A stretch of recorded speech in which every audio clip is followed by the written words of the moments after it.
Thanks for tuning in to Gabbing with Girlfriends. And today I have Brian Slagel, my know everything about Las Vegas go-to person. But I had just started to say before we started this, Brian, I really expected you to text me saying you were going to England. I know that was the a lot of people are saying that. I didn't go for a variety of reasons. Number one, my schedule is terrible. So trying to be away for a while. Plus, most of the people that run Metal Blade were all at that show. So I figured like I should probably stay back just in case anything goes wrong. Yeah, But yeah. yeah, I mean, I wish I could have been there. It was a good week to be over there because not only the Back to the Beginning, but Slayer played a show at the one on Mars, and Iron Maiden was playing, and all these shows were playing. So I'm bummed that I didn't go there, but it was awesome to watch it on the stream, and it was really easier to watch it with my friends at my house.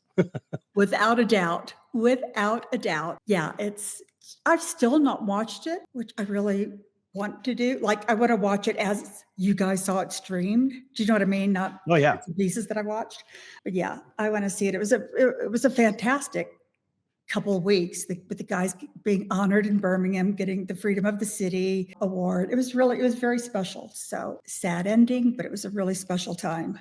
Yeah, it seemed like everything went really well. I mean, I was honestly blown away by how good Ozzy was. We all had heard different expectations of what was going to happen, but he blew all of us away. We're like, oh my gosh, played 9 songs and he sounded amazing, and yeah, it was great.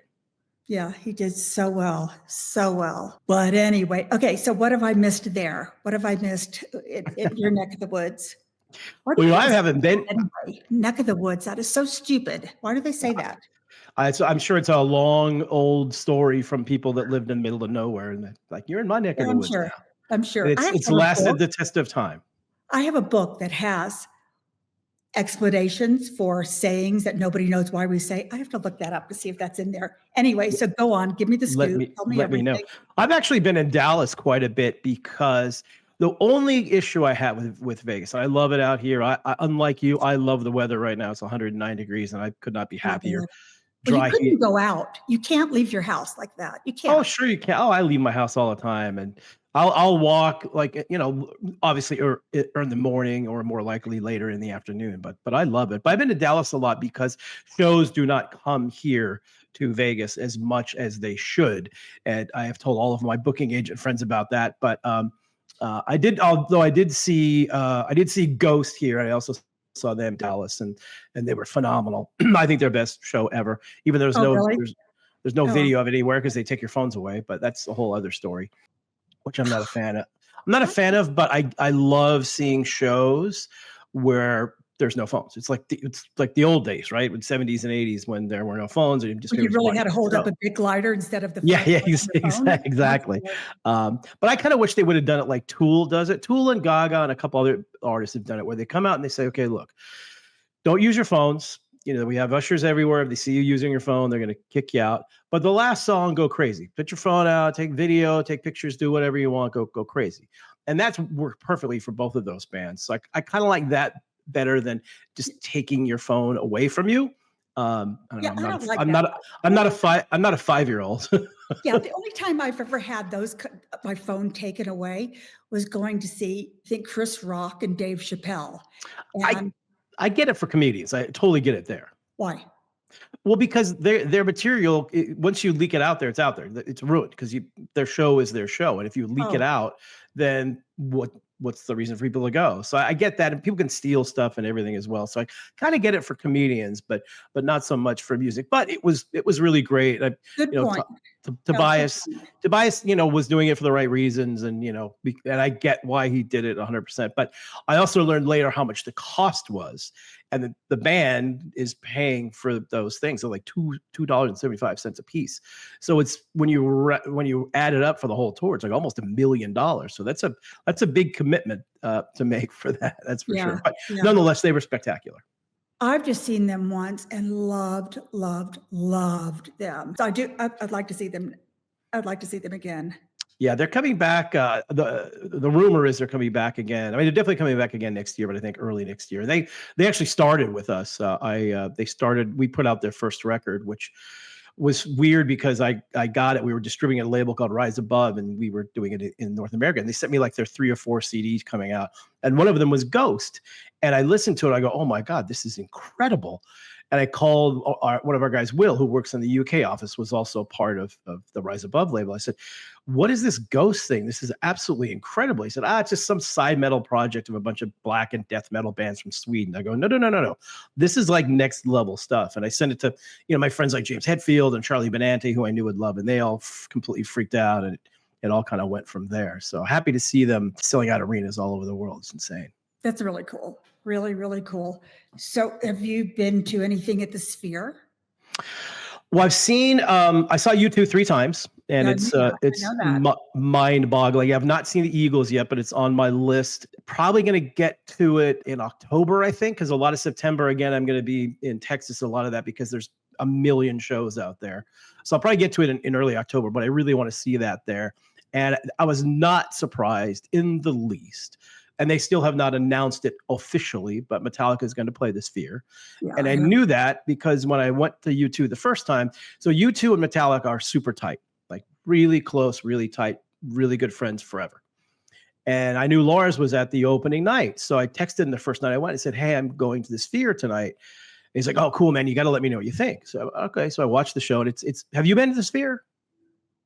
Yeah, I went opening night for U2. Oh, that's right. I remember that. And now I went to Backstreet Boys. So I've been twice.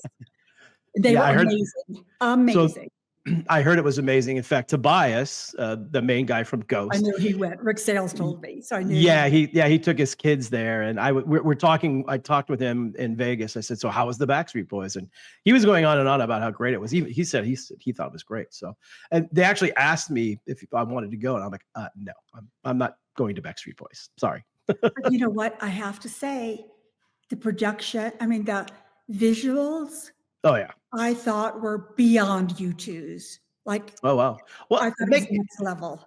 Yeah, it makes sense. I heard that about the Dead and Company thing too, because now that they've done a run, I think people know what works and what doesn't work. So I would imagine that the production levels are just going to get even bigger.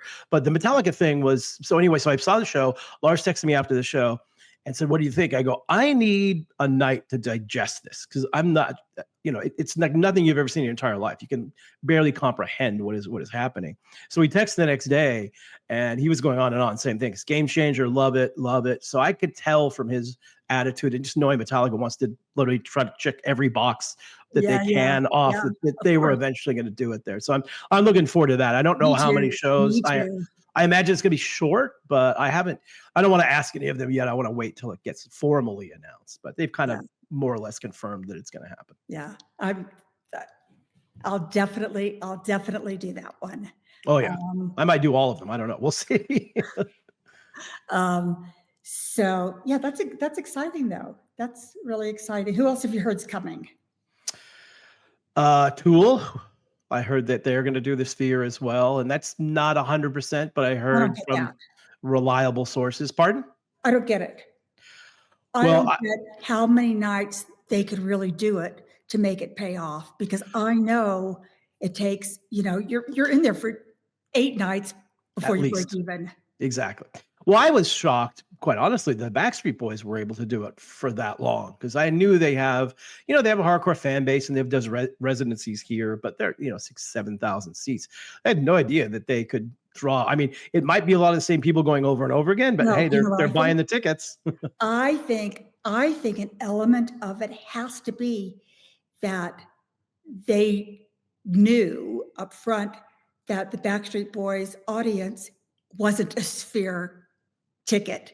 So it wouldn't be people that would be like, oh, I've already done the Sphere 3 times and I'm not really a fan of Backstreet Boys. I think this was total Backstreet Boys fans from everywhere. Yeah, I think that's the way it has to work, right? Because if you're going to do something for that long, I think it's a lot of people coming in. And the thing about Tool too is they have an incredibly rabid fan base. I get that. I get it. I totally see them working. And I have to admit, I'm not a huge fan. I saw them a lot in the early days and really liked the early stuff, but then it kind of got for me. Yeah, a little bit, but Maiden was always like way in the back, which is always kind of strange. But I went to see them. My friends dragged me to go see them when they played at at T-Mobile. So I'm like, all right. And they had a bunker suite, which the bunker suites were amazing. They're like underneath the stands and it's full bar and everything. And you just walk right up to your seats. So I figured, well, I'll go. And if I get bored, I'll just go down and hang out in the bar. Of course. But they were phenomenal. That was the best I'd seen them. They sounded great. Maynard was, wasn't up front, but you could see he was behind everything. You could see him and he was really engaged in it. And they were really, really good. So I actually looking forward to this year if they do end up doing it, which, like I said, is not 100%, but heard from reliable sources, as they say. That's it. And then somebody else, I'm going to have to say anything connected with Irving Azoff is probably getting up there at some point. So we'll see. But look, for me too, Metallica, those are two good ones for my kind of music. So I'm good. So is there a baseball stadium in the works yet? No. No, and there won't be. He's about $1 billion short so far, and I don't know where that money's going to come from. So I don't think that's going to happen. Yeah, that's a whole saga. I mean, he's basically the worst owner in all of pro sports, and he kind of blew the deals in Oakland many times over, and it's going to be the same thing here. I don't know what on earth. I don't know how long this is going to go on, but they're not doing anything other than excavating the land for something, but not a baseball stadium. And they're certainly going to build it in 3 years. And like I said, from everything that I've heard from people on the inside, he's about $1 billion short, and I don't know where that money's going to come from. But we'll eventually get a basketball team and a baseball team here. It just might take a minute. But the basketball team, that venues are basketball venues already in the works, isn't that right? Anyway. Well, it's an interesting story. One of my good friends who used to work for the Raiders was heading up that whole basketball stadium build, and they're going to build it over on Blue Diamond and Las Vegas Boulevard, the big empty lot there. But that whole thing kind of fell through somehow. And now they're talking about maybe doing it to Rio. But then the other thing that happened was the owner of the Golden Knights, Bill Foley, said in an interview, like, hey, we have T-Mobile Arena here. It's already built. We're going to make about $50 million upscaling the arena and making it even better, which is a surprise to me because it's a pretty new and amazing arena, but it'll make it more basketball friendly, he said too. So he said, hey, I have an ownership group. We're ready to go. So we can start playing right away in T-Mobile. So we'll see what happens. I haven't heard anything more than that. But I think there's 2 or 3 different organizations trying to bring a team here to Vegas. So one of them I'm sure will succeed. I'll tell you, speaking of sports and your favorite subject, hockey. Yes. So I don't know if you remember, but in Vegas, I guess it was Eddie Trunk's birthday, I introduced you to a friend of mine whose son played hockey. Yes. He doesn't now, but he played. Well, she has a second home here as well, which is actually how I ended up with a home here. But she had 3 girlfriends come to visit her last week, all that she knew from when her son played hockey as kids. So there's 3 women from 3 different parts of the country. Like one lives in Dallas now who has, I think, 2 sons that play professional hockey. Oh, nice. She's divorced, but she was married to a basketball player. And I don't know how she ended up in Dallas, but whatever, she's in Dallas. And then another woman lives in Florida, because I think sometimes these people kind of follow their kids or whatever. But anyway, so she lives in Florida. She's Swedish. She was married to a Swede hockey player. And her son plays on the Panthers or whoever won the Stanley Cup last year or whatever. Oh, cool. Yeah. Yeah. I remember you introducing to me. I know exactly who their son was. And I'd seen him play live and stuff. So, oh, yeah, I saw him when he played. So, I mean, I know too much about hockey at this point, probably more about hockey than music. But and the other woman's from Connecticut, whose son is playing in Seattle right now. Oh, cool. And, so I forgot where I was going to go with the story, but I probably now know more about hockey than I do music too, because I was with these women for 3 days. Good. But, oh, no, I know the point I was going to make. One of the women seems to have seen her son play everywhere. I don't really quite get all that because they're grown-ups now. But anyway, whatever. Seen her son play everywhere. She said, hands down, the best place to watch a hockey game is in Vegas. Hands down. Oh, 100%. I mean, the production that they do here is insane. That's what she said. She said it's like a gig. It's unbelievable. And when he plays there, no matter what else she's doing or wherever else she may be, she comes. Oh yeah, I talk to people who sit next to me all the time that are from out of town, and they go, "So what did you think?" And we've never seen anything like it. And I remember, I think it was like season two, maybe 2 or 3 of the nights, and I was going to New York, and I did a game, the three arenas in New York, New Jersey, Long Island, and the Garden. Did all three of those, and then came back and saw a Knights game 2 nights later. And the last game I went to was at the Madison Square Garden, the most famous arena in the world. And it's an amazing place. And the atmosphere for hockey games there is great, but it cannot compare to what we do here. And a lot of people talk about Nashville, and they do have a good vibe there. But oh yeah, she said that was her second favorite. Was yeah, Nashville's good too. It's a little bit similar, but yeah, Vegas is just the energy in the whole arena, and just like I said, all the production stuff they do. And I'm biased because my friends are the in-game hosts as well, but it's a lot of fun. It's a lot of fun. Oh, that's cool. Very cool.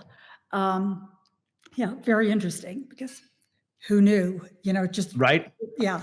And especially for new teams, you kind of think that, that's newish teams. People were talking to me within the hockey world that were a little bit worried about how Vegas was going to do it. I said, look, as of then, Vegas was the largest city in the country that did not have a professional sports team, and that's of course because of the whole gambling nonsense.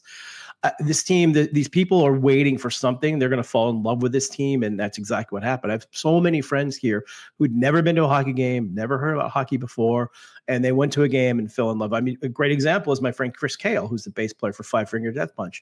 I saw him it might have been the second preseason game. And we were talking, and he's like, I've never been to a hockey game in my life. I don't know anything about it. It's the first time I went. And 3 weeks later, he's monster fan. He's like sending, social media posts on the road, his hotel room, watching the Knights game. It's just, there's so many stories like that out here. I love it. Okay. Have you ever seen him do stand-up? Yes. So I went to see with a friend of mine, Josh Wolf, and he was opening, and I was blown away. It's He's like, good. who knew? Well, he's got that personality, and it works. I mean, he's still learning and stuff, but he's palling around with my friend Craig Gass. They also have a podcast together, Beardo and Weirdo, and I've been on that podcast a couple of times. And Craig's a really funny guy, so he's learning from him. But yeah, he's good. I was surprised at how good he was as well. Yeah, I was like, he walked out, and I'm like, huh? Like I had no idea. I love it.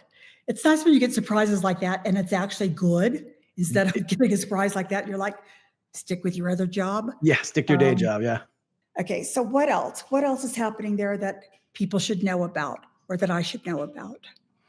Well, there's a whole bunch of new things opening up here. The Universal Halloween Horror thing just opened up over at Area 15. So that I've heard from my friends I haven't gone yet, but I've heard from my friends who went, said it's incredible. That's the first year-round horror-themed park, I guess, indoors, of course, in the world. So I'd love it. Yeah, so that's pretty cool. There's a whole lot of those sort of things. Like I'm a big fan of TikTok, and I learn a lot about what's happening in anywhere I'm at through TikTok. So there's all these new restaurants opening, especially like here in Henderson. There's a new place that I have not been to, but a lot of friends of mine said is amazing, called Ayayay, Ayayay Mexican place, which is really good. It's right in the same strip mall as my friends who do Chef Roma's Kitchen, which is an incredible Italian restaurant in Henderson. In Henderson, yeah. Oh, wow.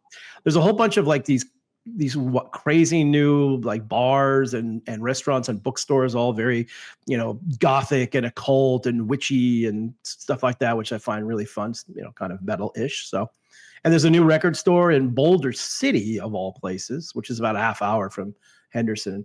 CSZ Records. They had a spot at the Antique Mall where we used to have our store there. And they opened up a brick and mortar now out in Boulder City. It looks like it's doing pretty well. I haven't been out there yet, but yeah, a lot of new stuff happening, which is good. There's a new Indian restaurant that's opening this fall at the Aria. And I've not been, and I can't even think what it's called right now. It starts with a G. My son, who lives in London, he's been to the one there. Oh, wow. Which is how I first knew about it. He texted me and said, oh my gosh, this is so exciting and you're going to love it and blah, blah, blah. And then I had 2 other people tell me about it. But anyway, my other son told me that whenever he's getting ready to travel, he spends 2 days on TikTok finding things to do and finding, the right restaurants and the right shops and just everything about wherever he's going. And I think that's pretty fascinating that people use it. I know a lot of people get their news, like real news there. And it's amazing that it could be a useful tool. Do you know what I Yeah, mean? I'm surprised as well. I mean, I thought, oh, it's a new thing, and I really get it. But I started using it. I don't really follow too many people because I want to keep my algorithm kind of, fresh, more or less. And same thing, if wherever city I'm in, all of a sudden I get just automatically restaurant recommendations, things to do recommendations, all those sort of things. And I've discovered so many bands on TikTok that I've never heard of before that just randomly come up onto my feed. I recently discovered a comedian. I'm a big comedy fan, and I watch a lot of comedy stuff, so stuff will pop up on my feed, which I'd never heard of before. A guy named Jimmy Carr, Oh, British, yeah, love. British. I can't believe how quick he is because he will speak to the audience, not scripted, not planned, it's not a sister, and they'll say something, and he has like a comeback within a hundredth of a second, and you're like, Yep. beyond clever, beyond rude, just Yeah. so dry, and love, love, Oh, love, yeah. love. Yeah, I've been obsessed with him since I first saw him on TikTok about a couple months ago. Unfortunately, I missed him in Vegas by probably a month. But he's playing in Dallas in September, the end of September. So I'm definitely going to go to that. But yeah, it just popped up on my TikTok. Who is this guy? Because it looks great. He's wearing a 3-piece suit. He looks like he's an accountant, but he has this very dry, very out there, cancel type culture, sense of humor. But he's brilliant. And you're right. I mean, That's the big thing. There's hours, and I've watched hours of these videos and all these shows where half of the show is he just, somebody will say something in the audience, or they'll post something up behind him and ask him a question, or they'll just blurt something out. And you're right. He has an amazing comeback that's hysterical. Yeah. And crazy he's fast. so good. Yeah, he's so good. So I'm super excited to see him live because I just got into him, and credit to TikTok again. I wonder if he roasts. I don't know. I mean, I know he hosted a bunch of TV shows in England, and I don't know if they roast in England. I don't know that they do. But I mean, I always loved English humor, so all the way back to Monty Python. So I always liked that sort of stuff. But it seems like he's kind of blowing up in the U.S. now. He's been doing a lot of dates here, and he's kind of graduated from the smaller venues. Like he's doing 2 shows in Dallas at a theater. So, and I think his whole tour is sold out in theaters. So good for him. Maybe it's the TikTok sensation. Who knows? Maybe it's I'll go to TikTok, but I don't know how to use it the way, how to utilize this travel. I mean, all you really do is just scroll, and the way TikTok uses their analytics and stuff and their algorithms is if you stop and watch something. So let's say something you're scrolling and there's something interesting you see, whether it's music or comedy or a restaurant or whatever it is, and you stop and look at that for a while, they'll denote that, and you'll start seeing more and more things. And just like everybody's phones, there's mechanisms in there that if you're talking about something or you're going somewhere, then that stuff will pop up on TikTok. Like right after I saw Ghost, all of a sudden I had all these videos of these girls talking about Ghost and what they're wearing, and who I didn't even know the band members had like names that were not their real names. They had other names and all this crazy stuff. And somebody mentioned to me too, because I also saw that one of the singers, I think she's also plays keyboards in the band. She did an in-store at Zia Records here in Vegas, and it looked like there was like 400 kids there. She was just there, not in costume or anything, just in regular stuff. Everybody knew who she was, and they went, and she had 400 people at a record store just for her. She's not, she's not playing on the records or anything, but they're so into this thing. And somebody mentioned to me that Pardon? She was signing ghost posters, like stuff for the posters for the show and things like that. I'm sure she probably signed some ghost records as well. But somebody mentioned to me that Tobias now is not being as secretive about who's in the band, because he was losing people because they would be in the band, but nobody know they're there. So now he's allowing everybody to kind of be on social media and do their thing. So I found out somehow what the names of everybody was. So I followed 4 or 5 of them. They all started following me back. So I was like, oh, cool. Because before I just know Tobias. I don't know anybody else in the band. Like when I was in Vegas, I just talked to him.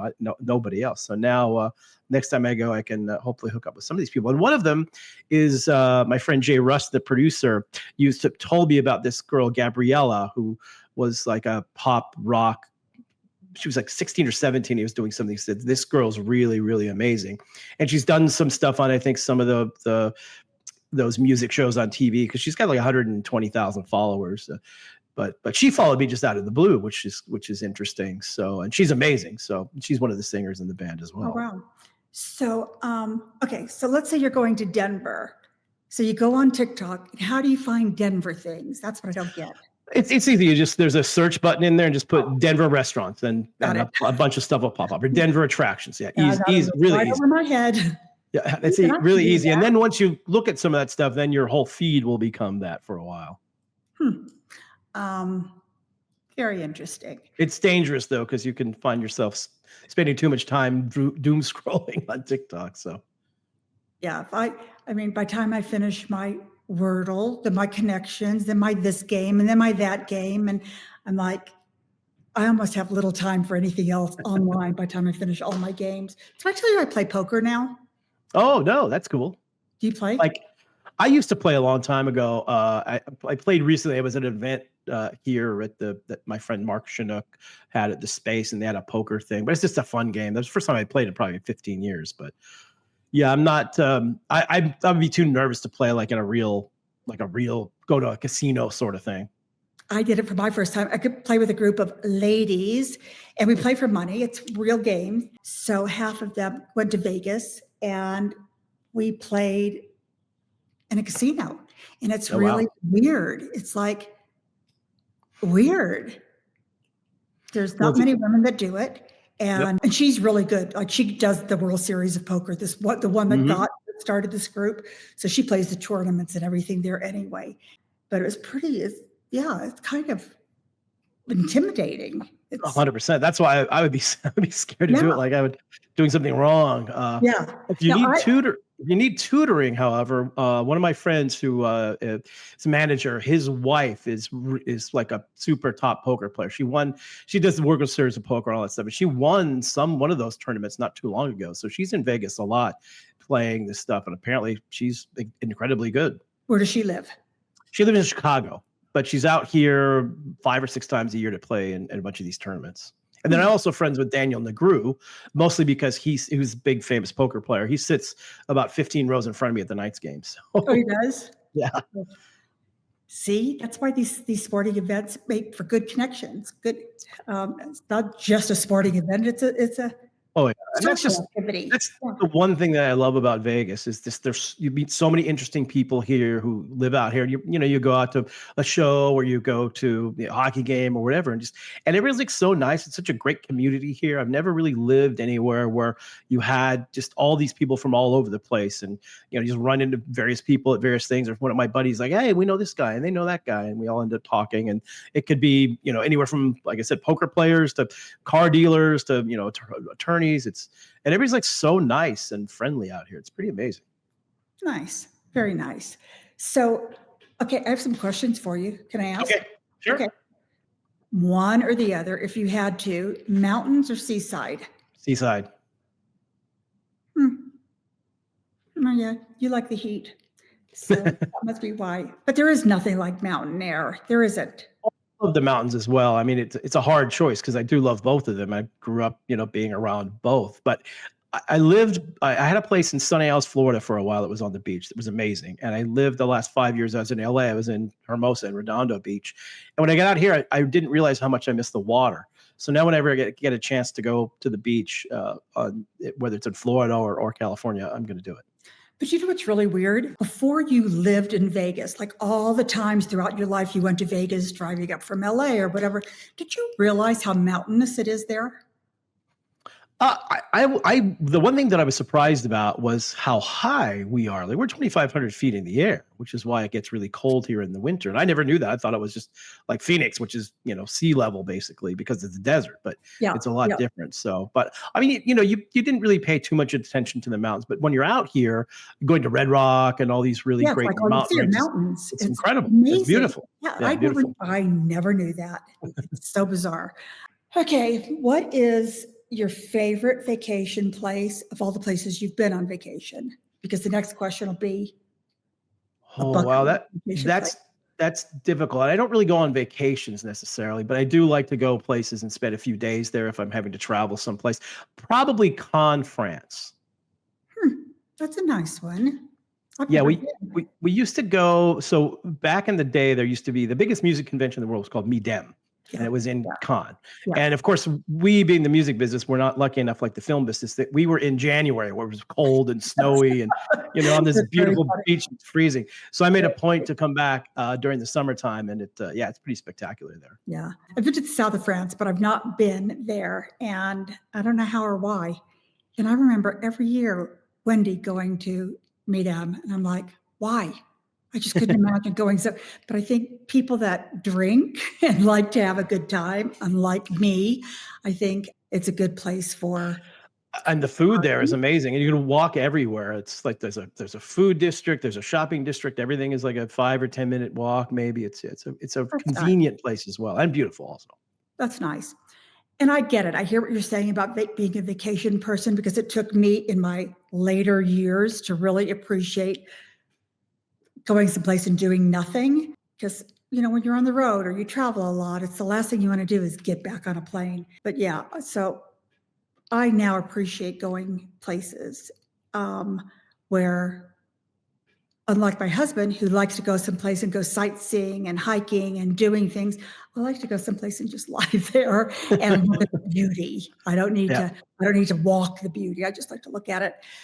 So if there was one place that you'd really like to go that's on your bucket list, where would that be? Budapest, Hungary. I've been to I've been there. literally every city in Europe, and for some reason, I just never been there. I only hear amazing things about it. I have a lot of friends who Beyond. from Hungary, and I know the food's great, and I heard it's beautiful. So that's the one place I have to get to at some point soon. I went a couple years ago. My husband had been loads of times, but he and I went a couple years ago, and it was right before the holidays. And we got there, and it's like one big Christmas market, Yeah. which happens all over Europe anyway. Like the German Christmas markets are the best, whatever, whatever. But it was just so beautiful. It was really breathtaking. I was Yeah, surprised. I don't know we why. have bands. Yeah, we have bands play all the time, and they all say the same thing. I'll ask a lot of them, like, "Where's your favorite place to play?" And so many of them say Budapest. Have you ever been? Not that this has anything to do with Hungary, but have you ever been to Alaska? You know what? I have not been to Alaska yet. Me neither, and I want to go. I've only just decided this. I want to go. I have so many friends that have either done an Alaskan cruise or whatever, go watching the bears and the salmon and just. I mean, I don't like to see anything die, but that's just Yeah. nature. The way they jump and the way they catch the salmon, it just that's breathtaking to Yeah, me. it's beautiful up there. Some of my family used to live up there for a while. My uncle was in the was in the Navy, and they lived up there for years. Wow. Yeah. So you had an excuse to go and still didn't go, but I know. this There was time. also a minor league hockey team there forever that was super fun. I always wanted to go to a game, but just never got to it. Who were they attached to? They were so minor league, they weren't attached to anybody. I think at some point they ended up being attached to maybe Minnesota. I can't remember.